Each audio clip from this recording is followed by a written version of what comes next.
Assalamualaikum warahmatullahi wabarakatuh. Selamat pagi anak-anak kelas 3 Abu Bakar. Bagaimana kabar kalian hari ini? Baik, alhamdulillah, luar biasa. Allahu Akbar. Yes, sukses. Nah, anak-anak, apakah kalian sudah siap untuk belajar pada pagi hari ini? Nah, silahkan dikeluarkan buku LKS tema 4-nya ya.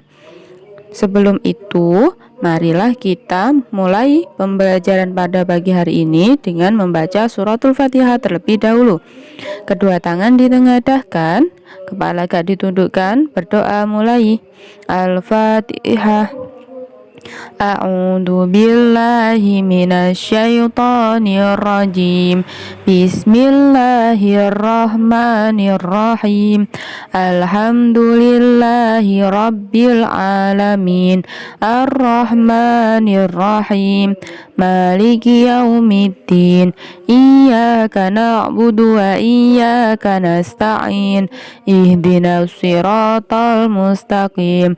Siratal ladzina an'amta 'alaihim ghairil maghdubi 'alaihim waladdallin. Rabbighfirli wa liwalidayya walil mu'minina amin ya rabbal alamin.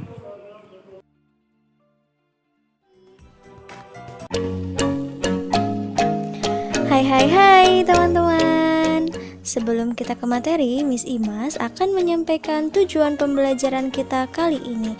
Nah, diharapkan setelah menonton video ini, teman-teman yang pertama mampu memahami pengertian hak dan kewajiban dengan tepat. Tujuan pembelajaran yang kedua yaitu teman-teman diharapkan mampu mengidentifikasi pelaksanaan hak dan kewajiban di rumah berkaitan dengan pakaian, makanan, menjaga kesehatan, dan tempat tinggal. Oke, teman-teman, di sini ada yang masih ingat tidak ya? Hak itu apa sih? Lalu kewajiban itu apa ya, teman-teman? Oke, Miss Imas ingatkan kembali ya, teman-teman. Hak adalah segala sesuatu yang layak dan pantas diterima dan dimiliki. Sedangkan kewajiban adalah segala sesuatu yang harus dikerjakan dengan penuh tanggung jawab. Nah, hak dan kewajiban harus dilaksanakan secara seimbang ya, teman-teman. Kita tidak boleh menuntut hak, sementara kewajiban-kewajiban kita tinggalkan, ataupun sebaliknya. Oke, teman-teman, pelaksanaan hak dan kewajiban dapat kita temui di mana saja. Contohnya adalah di rumah. Nah, rumah itu merupakan tempat ternyaman untuk berkumpul, saling bertukar pikiran, dan lain-lain. Nah, apabila hak dan kewajiban di rumah kita laksanakan dengan baik, maka akan tercipta keluarga dan rumah yang nyaman dan harmonis.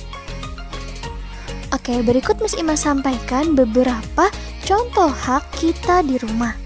Yang pertama, kita berhak mendapatkan kasih sayang dari orang tua, lalu berhak mendapatkan pendidikan, lalu berhak mendapatkan perawatan jika sakit, lalu berhak mendapatkan waktu bermain bersama orang tua, lalu berhak mendapatkan waktu untuk bercerita kepada orang tua, berhak mendapatkan perhatian saat belajar, berhak mendapatkan uang saku atau jajan jika orang tua kita mampu ya, teman-teman. Lalu kita juga berhak mendapatkan tempat tinggal yang layak. Selanjutnya, hak kita yaitu mendapatkan makanan dan minuman yang bersih dan sehat. Selanjutnya itu mendapatkan pakaian yang layak. Lalu mendapatkan waktu istirahat yang cukup. Mendapatkan waktu belajar yang cukup. Lalu mendapatkan bantuan dari ayah dan ibu jika kita kesulitan. Nah, masih banyak lagi hak-hak yang perlu kita dapatkan di rumah. Oke, teman-teman, selain hak, ada juga kewajiban-kewajiban yang perlu kita laksanakan selama di rumah. Nah, yang pertama yaitu bersyukur karena telah disayangi oleh kedua orang tua. Kewajiban yang kedua yaitu kita wajib mematuhi perintah orang tua selama itu baik. Yang ketiga, membantu orang tua, kakak, adik jika mengalami kesulitan. Yang keempat, kita juga wajib belajar dengan sungguh-sungguh. Yang kelima, kita juga wajib menjaga kebersihan tempat tinggal. Yang keenam, menjaga orang tua, kakak, dan adik. Yang ketujuh, membantu pekerjaan rumah tangga seperti menyapu, menyiram tanaman, mencuci piring, dan lain sebagainya. Yang kedelapan, yaitu kita wajib mendoakan kedua orang tua kita setiap hari. Dan masih banyak lagi kewajiban-kewajiban yang perlu kita laksanakan di rumah. Nah teman-teman, dalam sebuah keluarga, kita berhak mendapatkan pakaian yang layak dari kedua orang tua kita. Nah kenapa? Karena pakaian itu berfungsi yang pertama untuk melindungi tubuh dari cuaca dingin, hujan, dan terik matahari. Yang kedua, fungsi pakaian yaitu untuk melindungi tubuh dari gesekan kulit dengan benda lainnya. Fungsi yang ketiga yaitu sebagai tanda status gender. Nah, apakah kita laki-laki atau perempuan? Bisa dilihat dari cara berpakaian kita ya teman-teman. Nah, fungsi pakaian yang keempat yaitu sebagai penutup aurat di tubuh kita. Nah, teman-teman jangan lupa tutup aurat ya. Nah, fungsi yang kelima yaitu pakaian juga untuk melindungi tubuh dari gangguan serangga. Nah, yang keenam, pakaian fungsinya sebagai baju profesi. Jadi, pakaian guru, pakaian dokter, pakaian polisi itu berbeda-beda teman-teman ya. Oke, berikut Miss Imas jelaskan hak kita terhadap pakaian. Yang pertama, kita berhak mendapatkan pakaian yang layak pakai. Yang kedua, kita juga berhak mendapatkan pakaian yang bersih dan rapi. Yang ketiga, kita berhak mendapatkan pakaian yang menutup aurat. Lalu yang keempat, kita berhak mendapatkan pakaian yang tidak ketat, tidak tipis, dan tidak menerawang. Nah, selain itu juga ada kewajiban-kewajiban yang harus kita lakukan terhadap pakaian. Yang pertama, kita wajib bersyukur karena sudah memiliki pakaian ya teman-teman. Kewajiban yang kedua, kita wajib merawat pakaian. Yang ketiga, kita wajib memakai pakaian dengan hati-hati.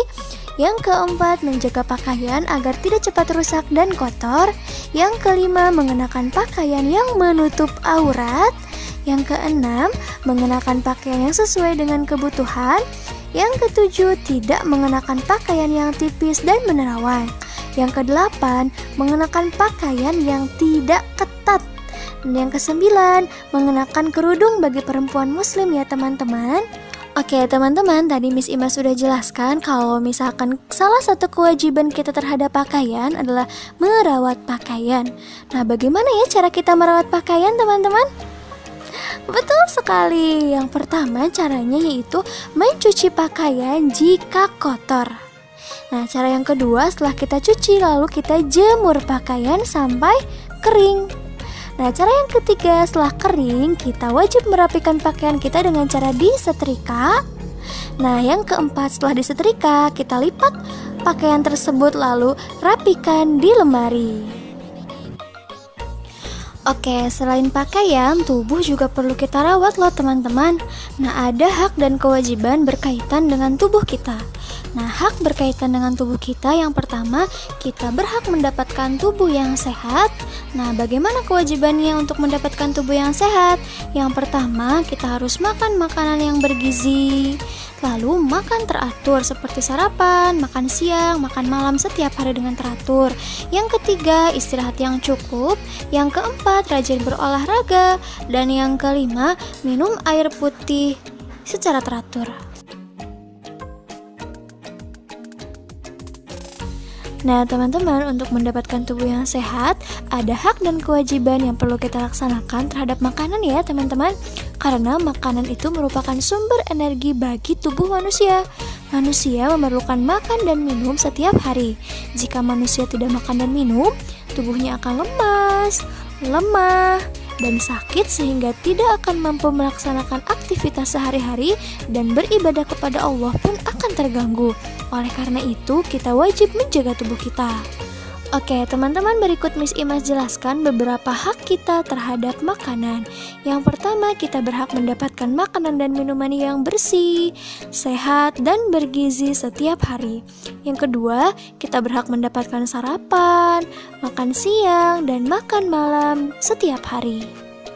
Selain hak, ada juga kewajiban kita terhadap makanan. Yang pertama yaitu bersyukur atas semua makanan yang ada. Yang kedua, berdoa sebelum dan sesudah makan dan minum. Yang ketiga, kita harus memilih makanan yang sehat dan bergizi. Yang keempat, mengambil makanan secukupnya dan tidak berlebihan. Yang kelima, menghabiskan makanan. Yang keenam, kita harus minum air putih secara teratur. Yang ketujuh, tidak jajan sembarangan ya teman-teman. Yang kedelapan, mencuci tangan dengan sabun sebelum dan sesudah makan. Yang kesembilan, sarapan sebelum memulai aktivitas. Yang kesepuluh, makan makanan yang sudah disediakan. Dan yang kesebelas, tidak berebut makanan dengan adik atau kakak. Nah, hak dan kewajiban di rumah lainnya yaitu berkenaan dengan tempat tinggal. Nah, fungsi tempat tinggal itu yang pertama sebagai tempat berlindung dari bahaya, dari cuaca panas, dingin, atau hujan. Nah, tempat tinggal yang kedua fungsinya juga sebagai tempat beristirahat dan melepas lelah. Yang ketiga fungsinya sebagai tempat berkumpul bersama keluarga untuk melepas rindu. Nah, banyak sekali teman-teman orang yang belum memiliki rumah, tetapi mereka tetap bahagia. Oleh karena itu, kita wajib bersyukur karena sudah memiliki tempat tinggal yang layak. Nah, berikut adalah beberapa hak kita terhadap tempat tinggal. Yang pertama, kita berhak mendapatkan tempat tinggal yang layak. Yang kedua, berhak mendapatkan tempat tinggal yang bersih dan rapi. Yang ketiga, berhak mendapatkan tempat tinggal yang aman dari pencurian, dari gangguan hewan buas, dari bencana alam, dan lain-lain.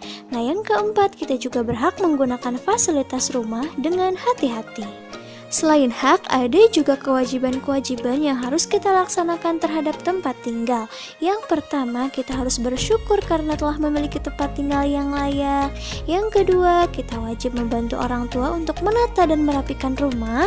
Yang ketiga, menjaga kebersihan tempat tinggal seperti menyapu, mengepelnya setiap hari. Nah, kewajiban yang keempat yaitu kita wajib menjaga fasilitas dan barang-barang yang ada di rumah. Yang kelima, kita juga wajib menjaga keamanan tempat tinggal dengan cara misalnya mengunci pintu saat malam hari, atau bisa juga dengan memasang CCTV. Oke teman-teman Miss Imas, kesimpulan untuk pembelajaran kita kali ini adalah hak dan kewajiban harus dilaksanakan secara seimbang. Nah, hak itu dapat kita terima apabila kita melaksanakan kewajiban. Begitupun sebaliknya teman-teman, jika kewajiban sudah kita kerjakan, berarti kita berhak mendapatkan hak kita. Nah teman-teman, semoga penjelasannya bermanfaat ya. Tetap jaga kesehatan, tetap semangat, tetap belajar. Wassalamualaikum warahmatullahi wabarakatuh. Thank you for watching.